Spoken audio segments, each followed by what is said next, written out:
ओम भगवते वासुदेवाय नमः। आइए सुनते हैं पितृपक्ष के दौरान सुने जाने वाली गरुड़ पुराण की कथा। गरुड़ पुराण का 7वां अध्याय सुनेंगे। इस अध्याय में पुत्र की महिमा, दूसरे के द्वारा दिए गए पिंडदान आदि से प्रेतत्व से मुक्ति की बात कही गई है। इस संदर्भ में राजा भृगु वाहन तथा एक प्रेत की कथा का वर्णन है।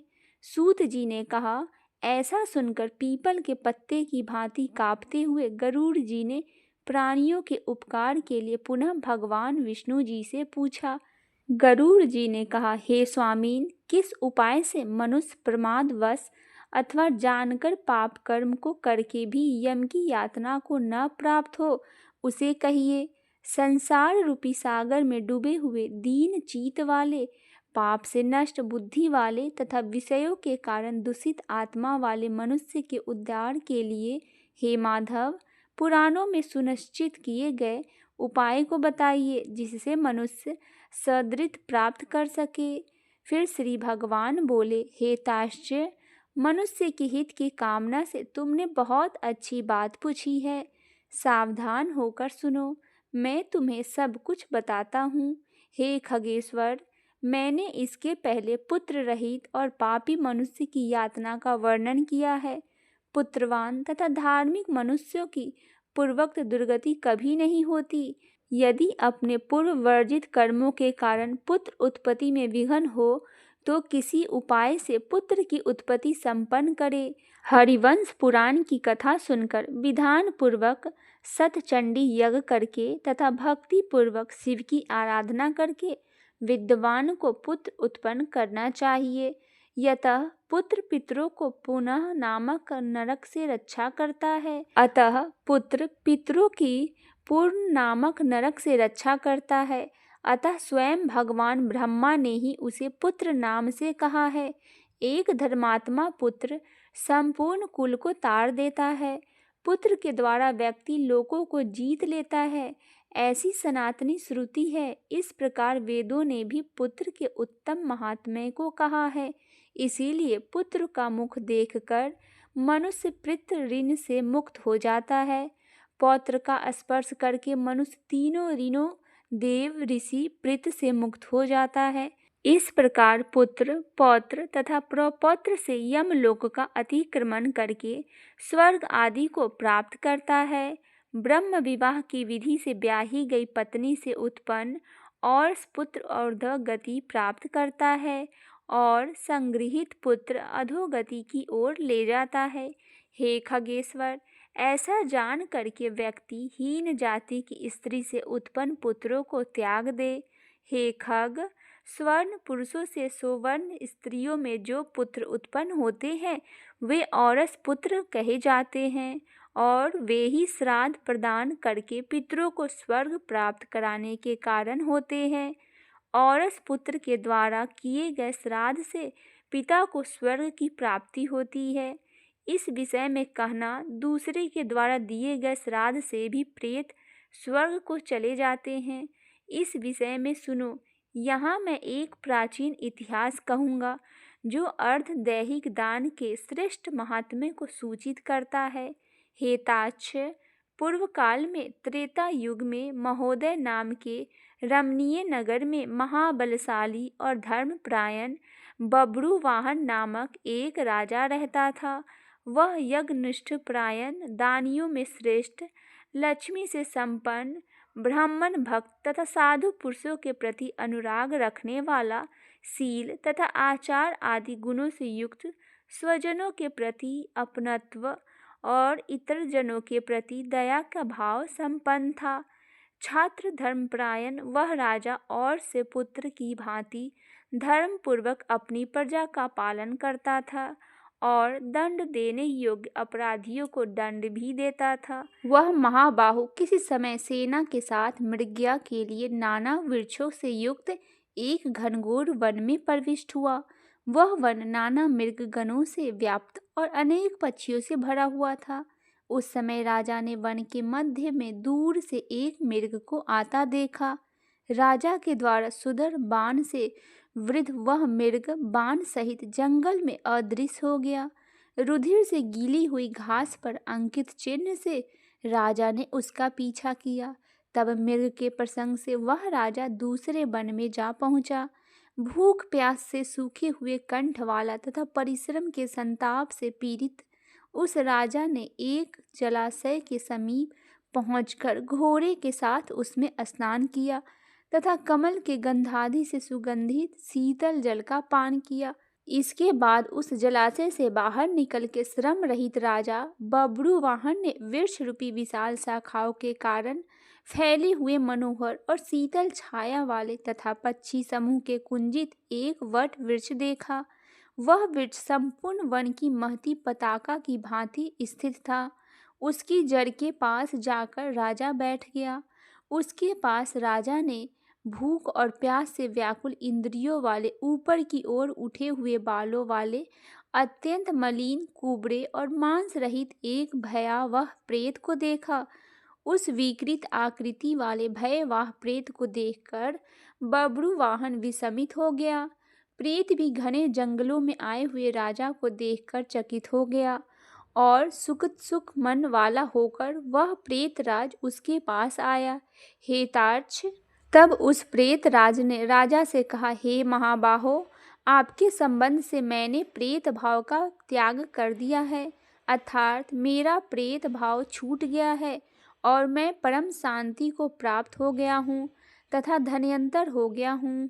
राजा ने कहा, हे कृष्ण वन वाले तथा भयवाह रूप वाले प्रेत, किस कर्म के प्रभाव से देखने में डरावने लगने वाले और बहुत ही अमंगलकारी इस प्रेत तत्व स्वरूप को तुमने प्राप्त किया है। हे तात, अपने प्रेतत्व की प्राप्ति का सारा कारण बताओ। तुम कौन हो और किस दान से तुम्हारे प्रेतत्व नष्ट होगा। प्रेत ने कहा, हे श्रेष्ठ राजन, मैं आरंभ से आपको सब कुछ बतलाता हूँ। प्रेतत्व का कारण सुनकर आप कृपया उसे दूर करने का दया कीजिए।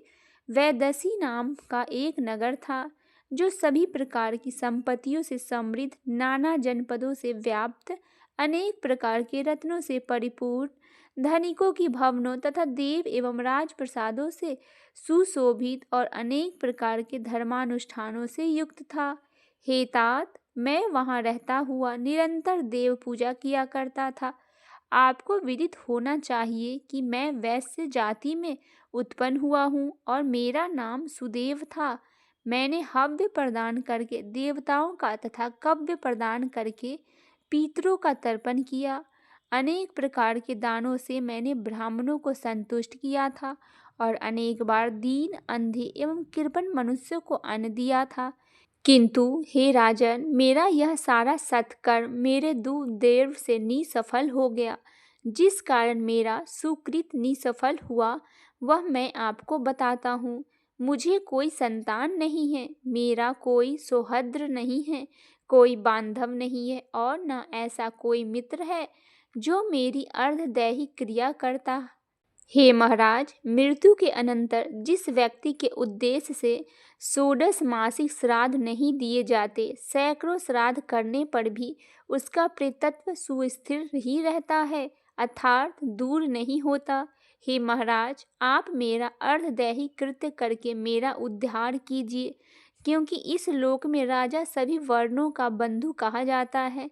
इसीलिए हे राजेंद्र, आप मेरा उद्धार कीजिए, मैं आपको मणि रत्न देता हूँ। हे वीर, यदि आप मेरा हित चाहते हैं तो जैसे मेरी सदृत हो सके वह मेरे प्रेत योनि से जैसे मुक्त हो सके वैसा आप करिए। भूख प्यास आदि दुखों के कारण यह प्रेत योनि मेरे लिए दुस्सह हो गई है। इस वन में सुंदर स्वाद वाले शीतल जल और फल विद्यमान हैं, फिर भी मैं भूख तथा प्यास से पीड़ित हूँ। मुझे जल व फल की प्राप्ति नहीं हो पाती। हे राजन, यदि मेरे उद्देश्य से तथा विधि नारायण बलि की जाए, उसके बाद वेद मंत्रों के द्वारा मेरे सभी अर्धदैहिक क्रिया संपन्न की जाए, तो निश्चित ही मेरा प्रेतत्व नष्ट हो जाएगा। इसमें कोई संशय नहीं है। मैंने सुन रखा है कि वेद के मंत्र, तप, दान और सभी प्राणियों की दया, सत शास्त्रों का श्रवण, भगवान विष्णु की पूजा और सज्जनों की संगति, ये सब प्रेत योनि के विनाश के लिए होते हैं। इसीलिए मैं आपसे प्रेतत्व को नष्ट करने वाली विष्णु पूजा को कहूँगा। हे राजन, न्यायोपर्जित 2 सुवर्ण 32 मास भार का सोना लेकर उससे नारायण की एक प्रतिमा बनवाए, जिसे विविध पवित्र जलों से स्नान कराकर 2 पीले वस्त्रों से विशिष्ट करके सभी अलंकारों से विभूषित कर अधिवासित करे। तदंतर उसका पूजन करे। उस प्रतिमा के पूर्व भाग में श्रीधर, दक्षिण में मधुसूदन, पश्चिम में वामन और उत्तर में गदाधर, मध्य में पितामह ब्रह्मा तथा महादेव शिव की स्थापना करके गंध पुष्पादि द्रव्यों को प्रेत ने कहा, हे महाराज, आपने ठीक पूछा है। जिस संदृढ़ दान से प्रेतत्व नहीं होता उसे मैं कहता हूँ। आप ध्यान से सुने। प्रेत घट का दान सभी प्रकार के अमंगलों का विनाश करने वाला, सभी लोकों में दुर्लभ और दुर्गति का नाश करने वाला है। ब्रह्मा, शिव तथा विष्णु सहित लोकपाल युक्त तपाए हुए सोने का एक घट बनाकर उसे दूध, घी आदि से पूरा भरकर भक्ति पूर्वक प्रणाम करके ब्राह्मण को दान करे। इसके अतिरिक्त तुम्हें अन्य सैकड़ों दानों को देने की क्या आवश्यकता। हे राजन, उस घट के मध्य में ब्रह्मा, विष्णु तथा कल्याण करने वाले अविनाशी शंकर जी की स्थापना करे एवं घट के कंठ में पूर्व आदि दिशाओं में क्रमशः लोकपालों का आवाहन करके उनकी धूप, पुष्प, चंदन आदि से विधिवत पूजा करके दूध और घी के साथ हिरण्यमय घट का ब्राह्मण को दान करना चाहिए। हे राज, प्रेतत्व की निवृत्ति के लिए सभी दानों में श्रेष्ठ और महापातकों का नाश करने वाला इस दान को श्रद्धापूर्वक करना चाहिए। श्री भगवान ने कहा, हे कश्यप पुत्र गरुड़, प्रेत के साथ इस प्रकार बातचीत हो ही रही थी कि उस समय हाथी, घोड़े आदि से व्याप्त राजा की सेना पीछे से वहां आ गई। सेना के आने के बाद राजा का महामणि देखकर उन्हें प्रणाम करके पुनः अपने उद्धार के लिए अर्धदैहिक क्रिया करने की प्रार्थना करके वह प्रेत अदृश्य हो गया। हे पश्चिम, उस वन में निकलकर राजा भी अपने नगर को चला गया और अपने नगर में पहुंचकर प्रेत के द्वारा बताए हुए वचनों के अनुसार उसने विधि विधान से अर्धदैहिक क्रिया का अनुष्ठान किया। उसके पुण्य प्रदान से मुक्त होकर प्रेत स्वर्ग को चला गया। जब दूसरे के द्वारा दिए हुए श्राद्ध से प्रेत की सदृत हो गई, तो फिर पुत्र के द्वारा प्रदत्त श्राद्ध से पिता का सदति हो जाता है। इसमें क्या आश्चर्य है। इस पुण्यप्रद इतिहास को जो सुनता है और जो सुनाता है, वे दोनों पापचारों से युक्त होने पर भी प्रेतत्व की प्राप्ति नहीं होती। इस प्रकार गरुड़ पुराण के अंतर्गत सारोद्वार में बब्रू वाहन प्रेत संस्कार नामक 7वां अध्याय पूरा हुआ। बोलिए लक्ष्मी नारायण भगवान की जय। अगर अभी तक आपने गरुड़ पुराण का पिछला अध्याय नहीं सुना है तो चैनल पे जाके गरुड़ पुराण के सभी अध्याय को आप अवश्य ही सुने। जय श्रीमन नारायण।